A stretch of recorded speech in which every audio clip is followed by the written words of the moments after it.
Bien, bonjour à tous. Aujourd'hui, je vais vous faire une petite vidéo sur mon nouveau fusil qui vient d'arriver. Donc, c'est un Fabarm, un L4S initial. Donc, on va faire un petit tour de la boîte pour commencer. Donc, vous avez une petite pochette avec le manuel d'utilisation, avec une partie en français. C'est déjà bien. Autre chose, très bien, vous avez l'éclaté du fusil avec la liste des pièces. Et vous avez une liste en français avec toutes les pièces qui composent le fusil. Donc en cas de problème, pour avoir une pièce, on va savoir de quoi on parle. C'est déjà intéressant d'avoir ça. Vous avez la garantie, le certificat qu'il va falloir renvoyer. On peut le faire aussi par internet. Il se trouve qu'avec ce fusil, il y avait une extension de garantie, donc c'est une garantie de 15 ans. Et vous avez aussi le certificat du banc d'épreuve, qui est à 1630 bars pour ce fusil. Donc, bon, il existe au moins trois modèles. Le moins cher étant l'initial, celui-ci. Après, vous avez des finitions différentes au niveau du boîtier, qui est un boîtier en aluminium, enfin, alliage d'aluminium. Dans la boîte, vous avez deux cales pour les réglages, une petite boîte avec les attaches grenadières et une boîte, voilà, avec deux chocs et la clé à choc. Donc ce fusil est livré avec 3 chocs. Malheureusement, on en aurait mis un peu plus. Donc il est livré avec un 2 dixièmes, un 5 dixièmes et un 9 dixièmes. Donc on va dire... alors il existe un cylindrique également, il existe beaucoup de chocs, il y en a une dizaine à peu près. Qui vont du cylindrique jusqu'au... à l'extra full en 12 dixièmes. Et il s'appelle l'Ultimate ce choc. Il existe aussi un choc qui s'appelle le Paradoxe, qui lui est un choc rayé. Donc je suppose pour le tir de la bécasse principalement, à moins qu'il y ait une influence sur le tir des balles. Alors ça serait à leur demander parce que, bon, je sais pas. Je sais pas. Au niveau de cette petite boîte,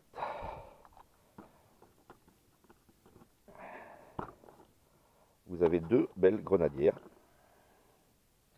que voici. Et en fait, vous avez un petit bouton poussoir au milieu. Ça permet de libérer les billes. Et ça vient se loger, bien sûr, dans un insert métallique qui est dans la crosse. Il suffit juste de la positionner et d'appuyer. Donc très bien foutu. Malheureusement, tout ça, on n'arrive pas à le trouver, ni sur leurs bouquins, ni sur les vidéos. Donc voilà, c'est pour ça que je fais une vidéo sur ce fusil, parce que pour les suivants, au moins, ils sauront à quoi s'en tenir. On peut remarquer que les pièces mécaniques sont de très bonne qualité, anti-rouille, chromées, c'est très joli. Les mensurations du fusil. Alors ce fusil-là, je l'ai choisi en canon de 76 cm de long. J'y reviendrai et je vous expliquerai pourquoi. Et eh bien, il fait 3 kg 100 pile. Donc je l'ai pesé avec une petite balance Terraillon qui est relativement précise. 3 kg 100. Nous allons parler du canon, quand même une des pièces principales. Donc une très belle finition chromée. Voilà. Alors il est bronzé mat, noir mat. Donc, très bien, pas de reflet. La finition est parfaite. Bande ventilée, quadrillée bien sûr pour éviter les reflets. Nous avons un petit guidon LPA en fibre, très bien. Et ce canon, il a la particularité suivante, c'est le fameux canon tribord. Et sa particularité principale, c'est que, j'ai fait ma petite anti-sèche, voilà, c'est que les premiers centimètres, donc les 82 mm de choc, qui se situent au bout du canon, sont prolongés par 5 mm de cylindrique. Ensuite, vous avez 20,5 cm de canon qui est conique, puisqu'il passe de 18,7 diamètre initial à 18,4. Ce qui veut dire que sur environ 30 cm, en fait 29,2 cm, donc 29,2, voilà, on arrive à peu près ici. Ce qui veut dire que toute cette partie-là est conique, et que toute l'autre partie est cylindrique en 18,7 mm de diamètre. Alors, tout le monde connaît les canons Blackboard ou autres noms suivant les marques. L'avantage d'avoir un canon suralésé, c'est de réduire le recul. Le problème, c'est qu'en réduisant le recul, on augmente le volume, bien sûr, du canon, et en augmentant le volume, on va perdre en vitesse, puisque les gaz vont avoir plus de place pour se détendre rapidement. Et résultat, on va perdre en pénétration. Alors chez Fabarm, ils ont commencé le canon en 18,7, et puis ils ont fait un raccordement de 20 cm pour repasser en 18,4, ce qui fait un venturi en fait, et qui va permettre d'accélérer la gerbe. Une autre particularité, c'est que ce canon, il est en acier au chrome molybdène, et il est taillé dans la masse. C'est-à-dire qu'il est foré directement dans un barreau d'acier. Il est éprouvé à 1600 bars, 1630 bars, donc c'est pas négligeable pour moi qui recharge d'avoir une marge de sécurité assez importante. Donc c'est une des raisons pour lesquelles j'ai acheté cette arme, mais pas que. Chez Fabarm, ils disent que la gerbe, avec ce type de canon, sera réduite de 10% en longueur. Donc une gerbe plus courte, ce qui est plus favorable pour le tir au vol. Alors je l'ai pris en longueur 76. Pourquoi 76? Parce que je recharge et je fais des cartouches relativement rapides, plus rapides que la moyenne du commerce. Et pour ce faire, j'utilise des poudres très lentes. Donc avec une poudre très lente, comme la SP2 par exemple, le temps que la poudre se détende totalement, et pour pouvoir exploiter la vitesse, il faut un canon plus long. Je préfère aussi les canons plus longs, simplement parce que j'ai une meilleure prise de visée. Et j'ai pu constater, avec une autre marque de fusil, il se trouve que j'ai les deux modèles, canon de 71 et canon de 76, et je trouve la gerbe plus belle en canon de 76. Donc en fait, voilà, pour moi c'est 76, il n'y a pas photo. Le fusil par lui-même.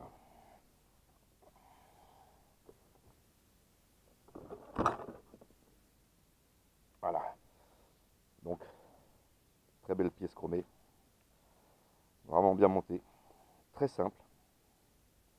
On peut s'apercevoir qu'il n'y a pas de réglage d'empreinte gaz.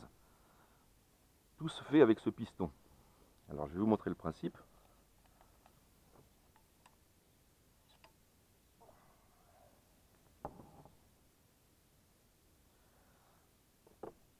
Voilà, je prends le canon. Donc dans le canon, bien sûr, ici, vous avez la prise de pression, donc les petits trous pour récupérer la pression, qui sont dirigés dans ce tube, où va venir ce piston. Voilà. Et on remarque, ici, en fait, c'est un gros caoutchouc, dur. Et c'est ce caoutchouc qui va vous permettre de tirer n'importe quelle cartouche. Si vous tirez une cartouche peu puissante, quand les gaz vont arriver sur ce piston, ça va pousser toute la commande pour réarmer la culasse. Si vous mettez une cartouche puissante qui a beaucoup plus de pression, ça va être plus violent, ça va comprimer le caoutchouc. Le fait de comprimer ce caoutchouc, il va frotter dans ce tube. Voilà, et ça va vous ralentir le recul de l'armement en fait. Donc tout est basé sur le caoutchouc. Plus la cartouche sera puissante, plus ça le comprime, plus il frotte dans le tube, et moins il y aura de recul sur le système d'armement. Donc j'ai pas encore testé.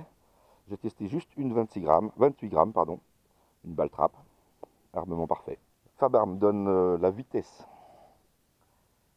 Si mes souvenirs sont bons, oui c'est ça, 5 cartouches en 0,31 secondes. Donc pour moi ça n'a aucun intérêt à la chasse. Maintenant pour les tireurs de plateau, ça peut avoir son importance, hein, que ce soit un fusil très rapide. Très beau bois, quadrillage très joli, avec un très bon grip en plus. La prise en main est parfaite. Donc c'était le point où je m'inquiétais un petit peu. Enfin bon, pour ma morphologie ordinaire, très bonne prise en main. On va passer. Alors les bois sont des bois huilés, donc ça brille pas. Ça se répare mieux en cas de coup, parce qu'un vernis, une fois qu'il est marqué, c'est pas joli. Alors que là, on peut poncer, on peut rehuiler et on peut faire disparaître des coups plus facilement. Donc entretien beaucoup plus facile. Sur la longuesse, on peut remarquer que le bouchon, il est incorporé à la longuesse. Donc impossible de perdre le bouchon. Pareil pour le système de grenadière. Voilà, en bout.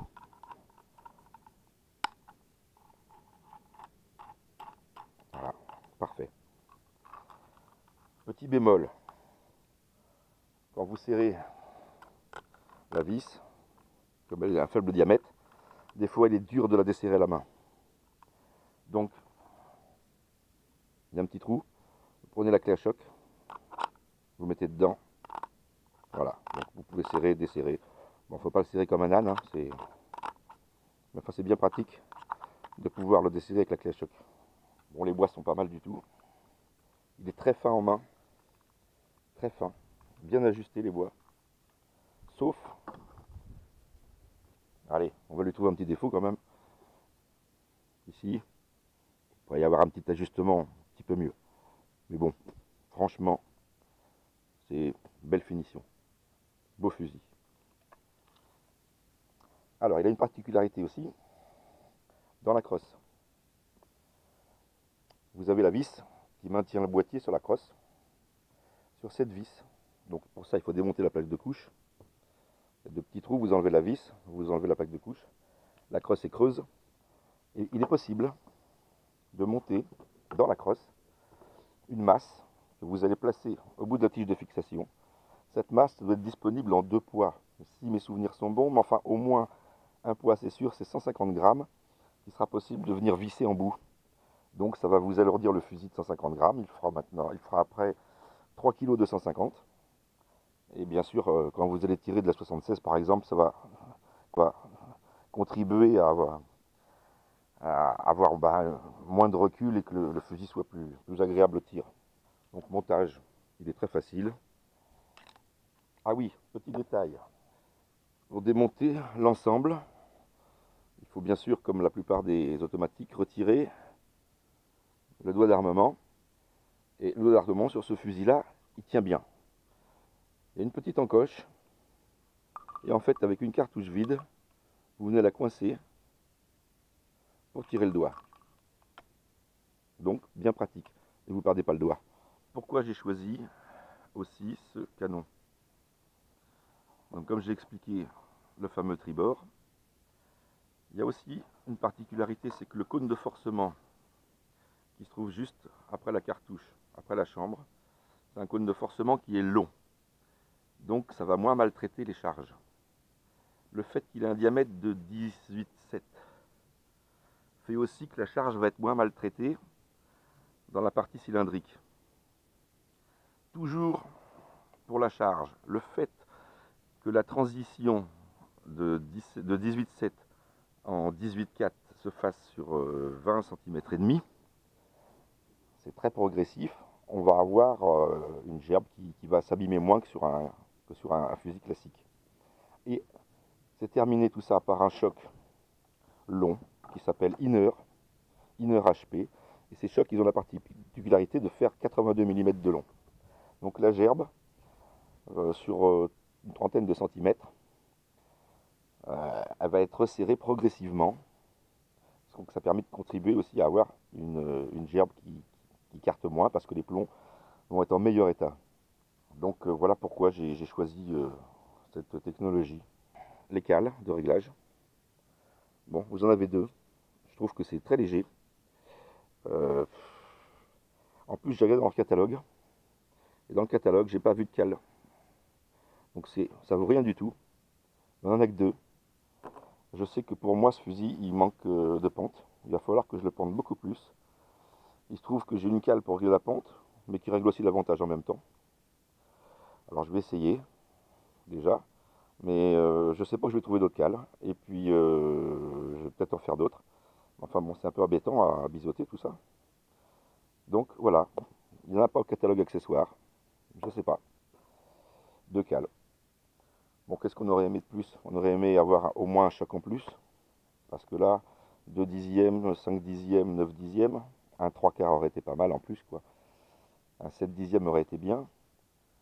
Bon, je sais que moi, pour mes tirs de pigeon à longue distance, je vais utiliser le 9 et je vais commander le 12 dixième. Pour la bécasse, le rayé sera peut-être intéressant. Je vais le remonter, qu'on le voit quand même monter.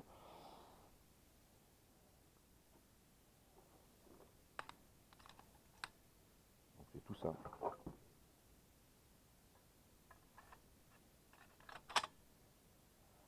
Et il rentre tout seul. Voilà.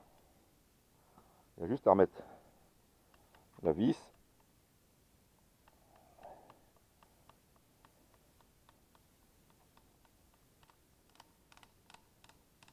L'écran.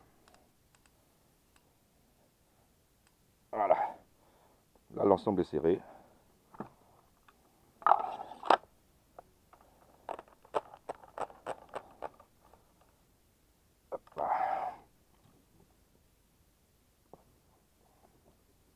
Notez que le fusil tire droit. Ça peut paraître bizarre de dire ça, mais c'est pas le cas de tous les fusils. Et c'est loin d'être le cas d'ailleurs. Surtout quand on prend une visée précise avec une balle à 50 mètres et plus, vous verrez que beaucoup de fusils, ils vont tirer à gauche ou à droite. Hein. Avec les gerbes de plomb, c'est pareil. Il y a un petit défaut, hein, forcément. Alors celui-ci, je ne l'ai pas testé encore à balle à longue distance. Mais déjà, la gerbe, elle est parfaitement centrée.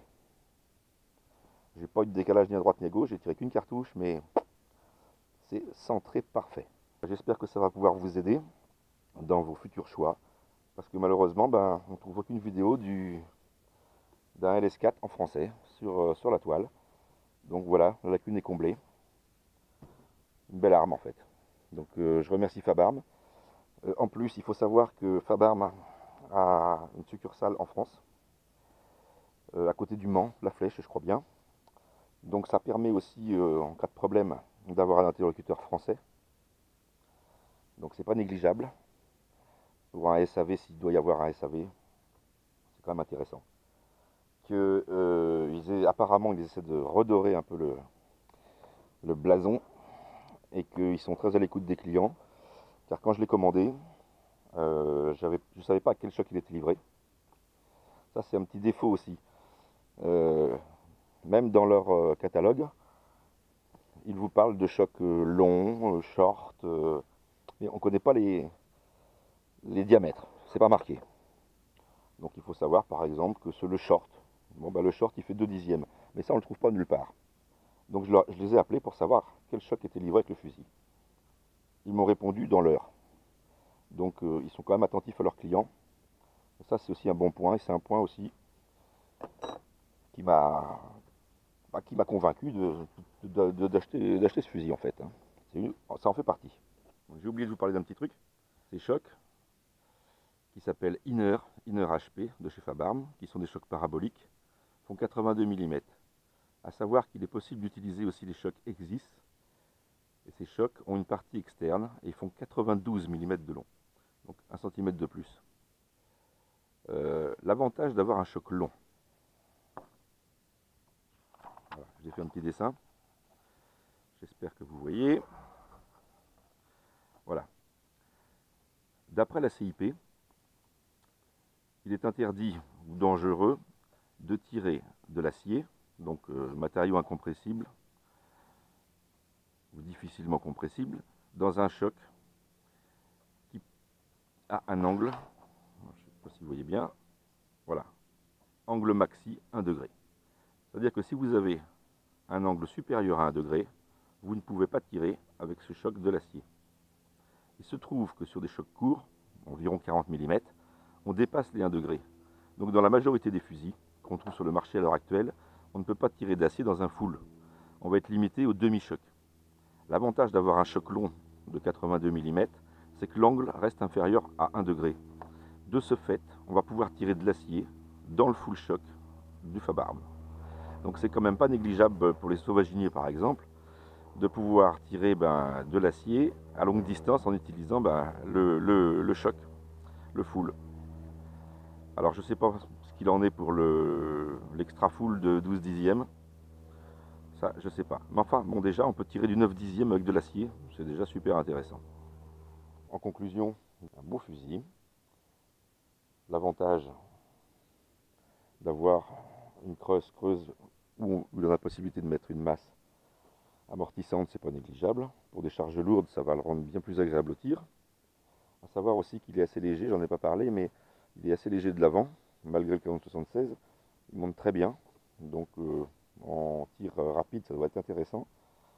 La finition est pas mal du tout. Le rapport qualité-prix est très bon. C'est une arme à moins de 1000 euros. La technologie tribord, bon bah ça, on en a parlé. Mais bon, comme on a un fusil quand même, c'est d'avoir une belle gerbe et d'une bonne portée. Et pour ce faire, il faut des plombs le plus grand possible. Donc il faut que la gerbe soit le moins maltraitée possible. Donc cette technologie qui permet d'avoir une constriction sur 30 cm, ça va préserver l'intégrité de la gerbe et ça va permettre d'avoir de bons résultats, je pense. Je travaille pas pour eux, j'ai pas d'action non plus. Bon, j'espère que cette vidéo pourra aider un petit peu les futurs acheteurs parce que moi j'étais bien embêté pour les chocs, savoir qu'est-ce qui était disponible, quelle dimension. J'ai eu une agréable surprise par exemple pour les grenadières.